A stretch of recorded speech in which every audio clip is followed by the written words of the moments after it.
तरुण पिढीला ड्रग्ज आणि अंमली पदार्थापासून दूर ठेवण्यासाठी पुण्यात सोमेश्वर फाउंडेशनच्या वतीने जनजागृती मोहीम हाती घेण्यात आली आहे।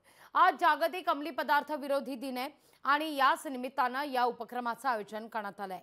मंत्री चंद्रकांत पाटील यांच्या हस्ते या उपक्रमाचे उद्घाटन करण्यात आले आणि सोमेश्वर फाउंडेशनचे सनी निम्हण यांच्या माध्यमातून विविध उपक्रमांचे आयोजन करण्यात आले होते। या सगळ्याचा आढावा घेतलाय आमचे प्रतिनिधी अमोल धर्माधिकारी यांनी।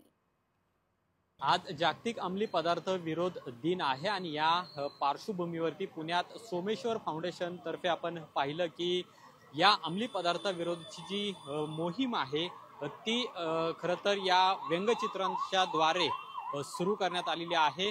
वेगवेगळे जे चित्र आहेत यामध्ये रेखाटण्यात आलेले आहेत। चारुहास पंडित हे सुद्धा आपण पाहतो की या एक सुंदर असं चित्र आहे ते सुद्धा रेखाटतायत। 2 दिवसापूर्वीच पुण्यात खरं तर ड्रग पार्टी झाल्याची घटना समोर आलेली होती आणि त्यानंतर पुन्हा एकदा पुणे शहर हे ड्रगच्या विळख्यात अडकलंय का असा प्रश्न उपस्थित झालेला होता। तर फाउंडेशन तर्फे खरं तर याचं आयोजन केलेलं आहे आणि वेगवेगळ्या पद्धतीने तरुणांनी या ड्रगच्या आहारी जाऊ नये हाच एक संदेश आहे तो या आजच्या दिवशी दिला जातोय। कॅमेरामन पियुष येरवडेकरसह अमोल धर्माधिकारी, लोकशाही मराठी, पुणे। गेल्या 2-3 महिन्यापासून जर आपण विविध चॅनल्सवरती किंवा विविध ठिकाणी जर बातम्या जर आपण पाहिल्या तर कुठेतरी एक पुणेकर म्हणून एक ती आम्हाला एक शोकांकिता होती।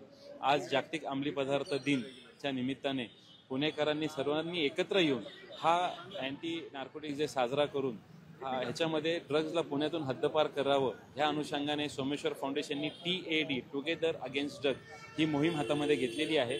ह्या मोहिमेमध्ये जनजागृती असेल, औषधोपचार असतील, जनजागृती असेल, त्याच्यानंतर मेडिकेशन असेल, अशा पद्धतीने आपण प्रबोधन, समाज प्रबोधन असेल, ह्या सगळ्या पद्धतीने आपण हे काम करणार आहोत।